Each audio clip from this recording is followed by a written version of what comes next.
A więc tym razem Bielsko-Biała. Za mną widać pawilon, który nazywa się Pod Dębowcem. Jest w nim aktualnie restauracja, bardzo nowoczesna, świeżo przetworzona z dawnego post-PRL-owskiego takiego obiektu. Zostało to absolutnie wyśmienicie zinterpretowane.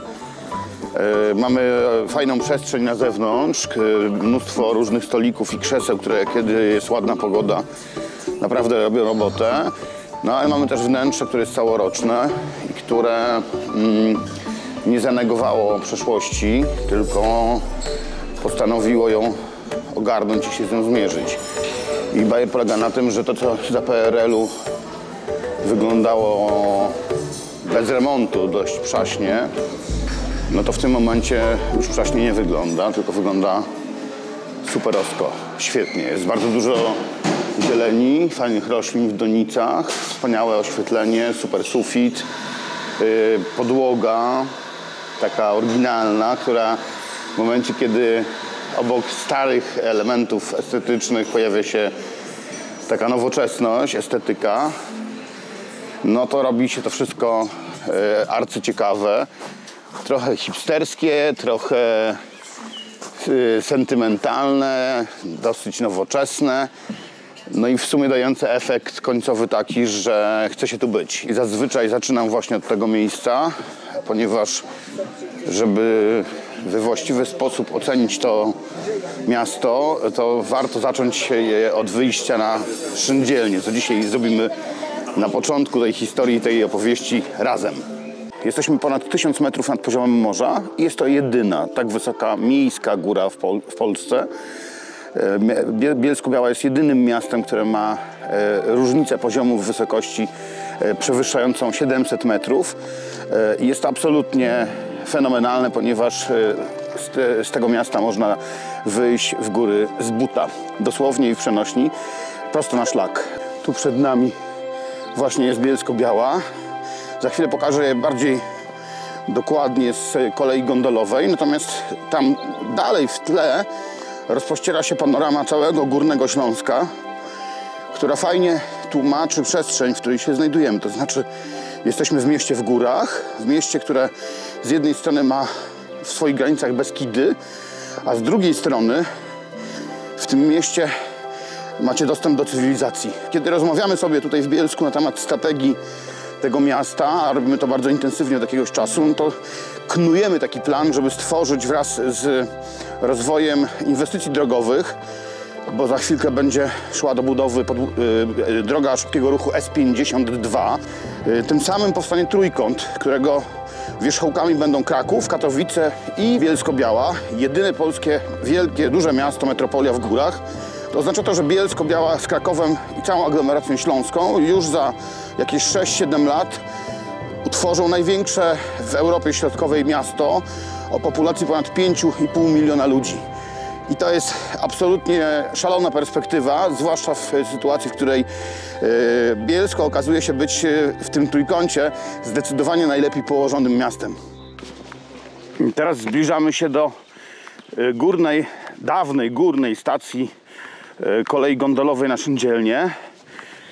Jest to stacja dawna, ponieważ nie jest już używana. Nieco poniżej jest nowa stacja kolei nowej generacji, a budynek, do którego się zbliżamy, w tym momencie no, w praktyce nie jest jakoś specjalnie sensownie wykorzystywany, no, ale ma olbrzymi potencjał, ponieważ chcemy w tym budynku zrobić muzeum poświęcone emocjom związanymi z górami. Takie muzeum robocze o miłości do gór.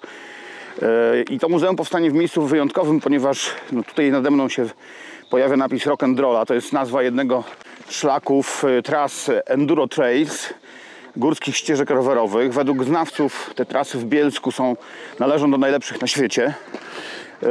Potwierdza to wielu moich kolegów, którzy uprawiają ten sport. Ja osobiście nie korzystam, ale korzystam z gór na piechotę i kocham góry, dlatego w tym budynku myślę, że za kilka lat będę mógł Was zaprosić do muzeum wszystkich uczuć, które wzbudzają góry w duszach swoich miłośników.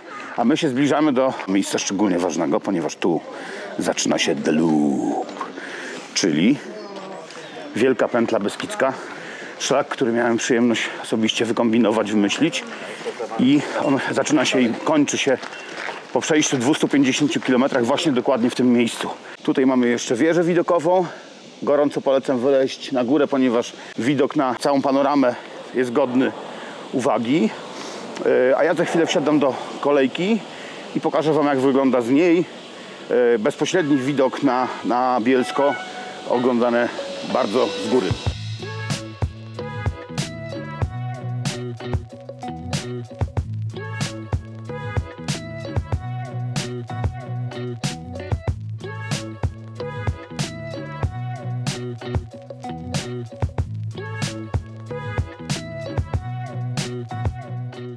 Wielu miejscowych preferuje na przykład Kozią Górę, nieco niższą, 600 ileś metrów NPM nad poziomem morza, ale bez tego wyciągu, którym teraz jedziemy. I Kozia Góra ma tą zaletę, że na Koziej Górze nie spotkacie ludzi, którzy mogą dotrzeć w góry bez żadnego wysiłku, bo my teraz zjeżdżamy na dół.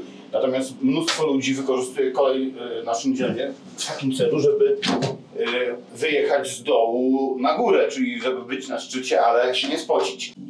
Zaczniemy eksplorację Bielska Białej z perspektywy centrum, zabytkowego centrum miasta, które ja wczoraj podczas warsztatów strategicznych pracujemy tutaj wspólnie z mieszkańcami i urzędnikami nad kandydaturą Bielska Białej do tytułu Europejskiej Stolicy Kultury. Podczas tych prac wczoraj ukuła się taka dosyć ekscytująca moim zdaniem perspektywa, punkt widzenia na Bielsko-Białą, którą ja nazwałem Przyczajony tygrys, ukryty smok. To miasto, które widzicie za mną, to jest właśnie Przyczajony tygrys, ukryty smok.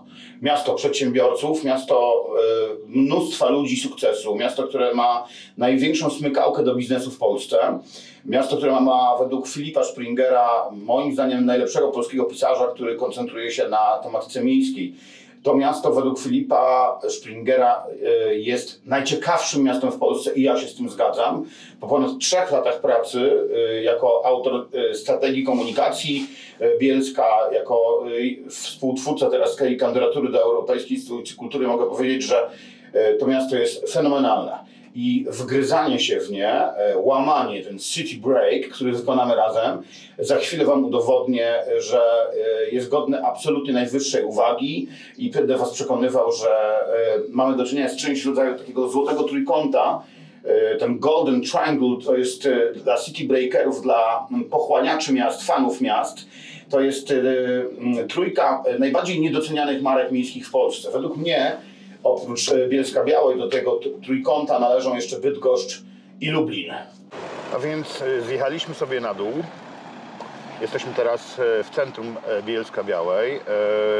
Dokładnie jesteśmy na początku ulicy 11 listopada. Tak naprawdę zaczyna się tutaj szlak komunikacyjny, który przeprowadzi nas z dawnej Białej Krakowskiej do dawnego Bilic, dawnego niemieckojęzycznego Bilic, które dziś nazywamy Bielsko, a po połączeniu obu miast kilkadziesiąt lat temu powstało z tych dwóch tworów miasto Bielsko-Biała. Warto zwrócić uwagę na zabudowę charakterystyczną dla Białej Krakowskiej dawnej. Dominują tutaj takie jednopiętrowe kamieniczki. Oczywiście chwilami pojawiają się też wyższe budynki. I ta część ulicy 11 listopada jest dziś stosunkowo najbardziej zaniedbana. Pokażę wam jeden z takich rasowych, topowych zakamarów tej okolicy. I tędy wchodzi się na podwórko, które prowadzi do miejsca, które ma własną niesamowitą historię i też myślę, że ciekawą przyszłość przed sobą. Tu kiedyś była pralnia. Ta pralnia podczas wojny obsługiwała obóz w Auschwitz, między innymi. Pokazuję wam to podwórko, ponieważ powstał pomysł, jest plan, by w przyszłości zrobić z niego takie jakby ośrodek, miejsce spotkań, w którym miałaby powstać strefa gastro. Miejsce, w którym rozkwitałaby taka nowoczesna miejska kultura. No za jakiś czas będziemy mogli ocenić, czy coś tutaj się zmieniło i czy taka strefa powstała w tym zaułku. Jest to jeden z wielu elementów szerokiej koncepcji rewitalizacji ulicy 11 listopada, która ma docelowo stać się wielką atrakcją turystyczną i takim super spacerem prowadzącym mniej więcej z tego miejsca, gdzie teraz jesteśmy, aż na sam koniec trasy, który znajduje się w okolicach Starego Miasta w Bielsku, w dawnym niemieckim Bilic. Ruszamy w tę stronę. Tutaj jesteśmy na rogu z ulicą Wyzwolenia. Jest to taki rewir. Tam zaczęliśmy nasz spacer, stamtąd przyszliśmy. Tutaj widzimy ciekawy lokal, knajpę Jarmużno. Jest to kultowy lokal wśród wielbicieli niejedzenia mięsa, tak uogólniam. No i jakby jest takie marzenie, żeby cały ten rewir, który w tej chwili się rozpościera dookoła mnie, z czasem stał się takim kwartałem ekologicznym, do czego właśnie knajpka Jarmużno jest taką wstępną inspiracją.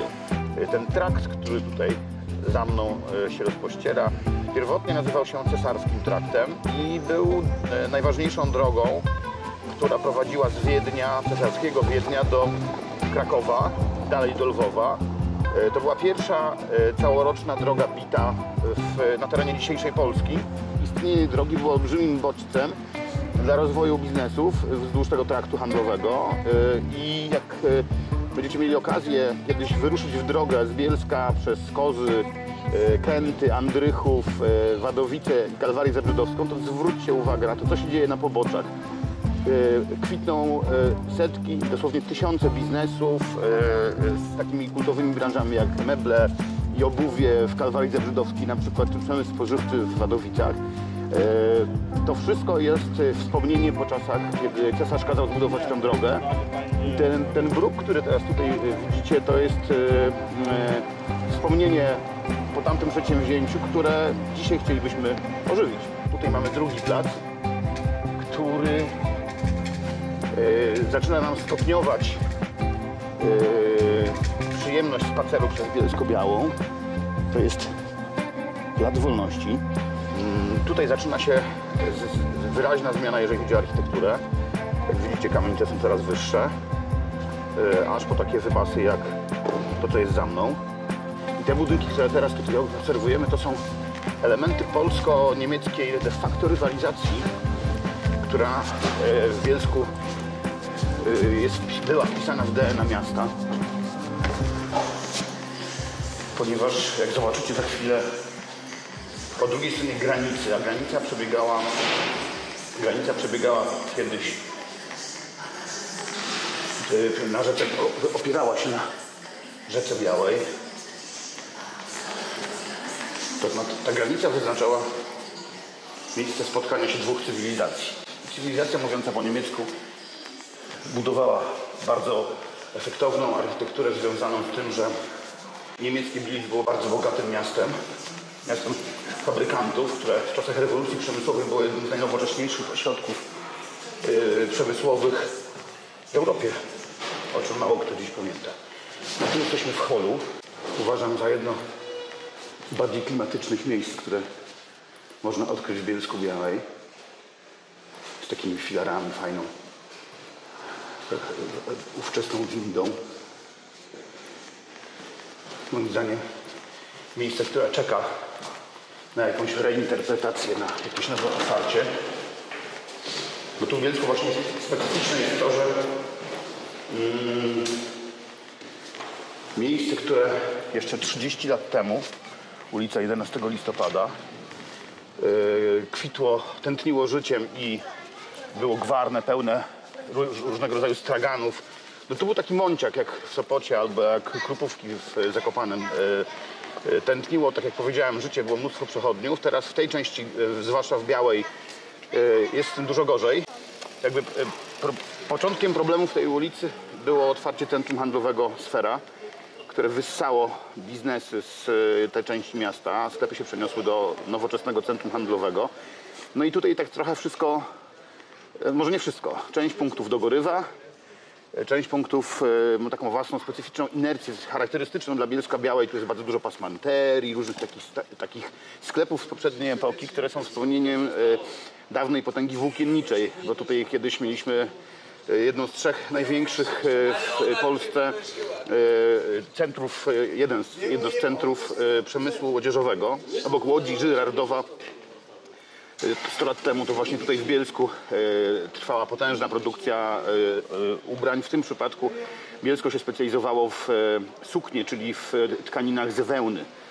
A wiąże się to z Beskidami, od których zaczęliśmy, bo górale, potomkowie Wołochów w tych właśnie Beskidach wypasali owce, z których pozyskiwano wełnę, którą przerabiali tkacze w Bielsku Białej na wtedy w bardzo wysokiej jakości ubrania, płaszcze, filcowe kapelusze i tak dalej.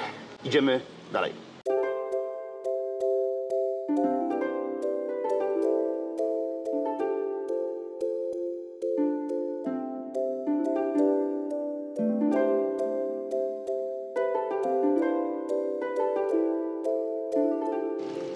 Za mną kultowy SDH Klimczok, czyli spółdzielczy dom handlowy z czasów PRL-u.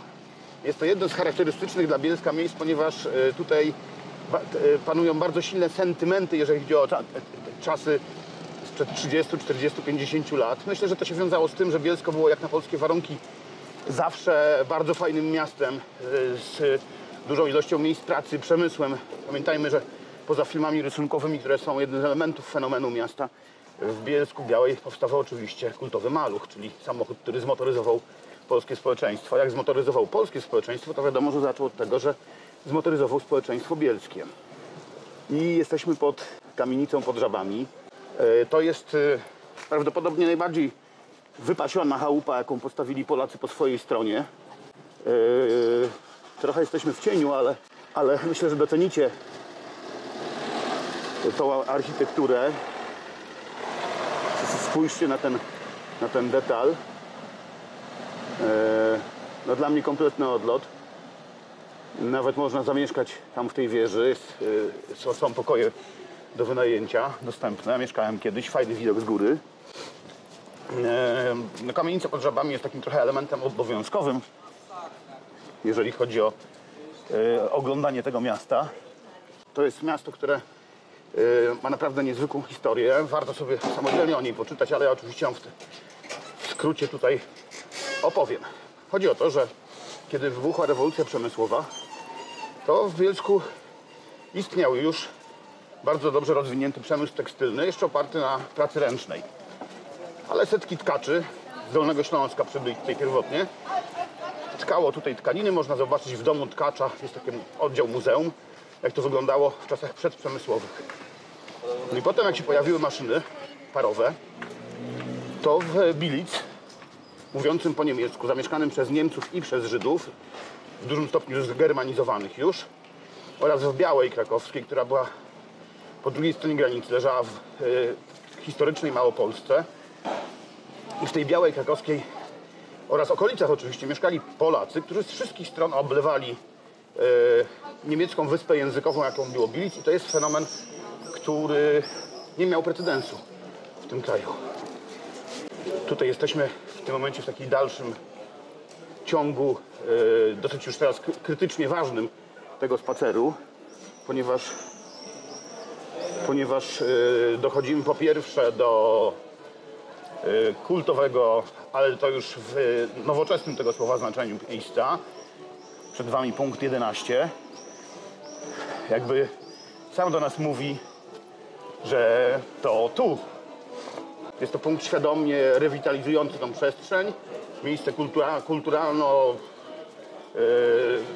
kulturalne i do spędzania wolnego czasu dosyć uniwersalne, po prostu dostępne dla mieszkańców i otwarte na wszelkiej maści inicjatywy.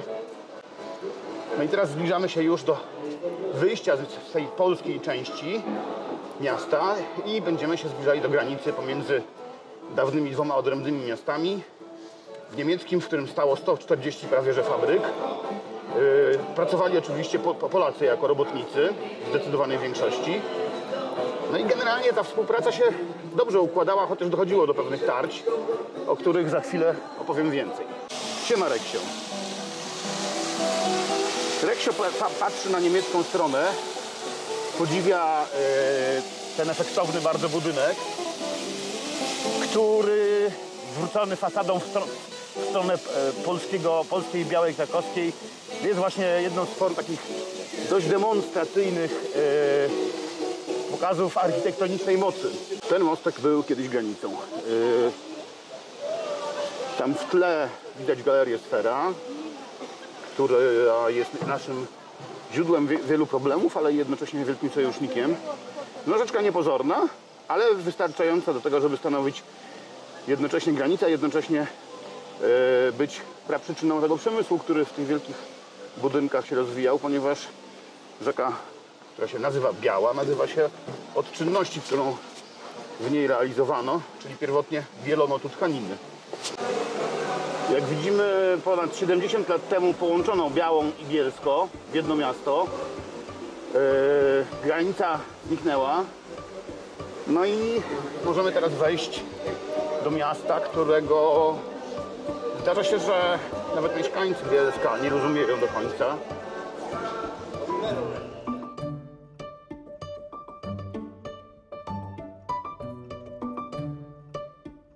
Pierwsza część odcinka o Bielsku Białej przeprowadziła nas z Szyndzielni do dawnej Białej Krakowskiej.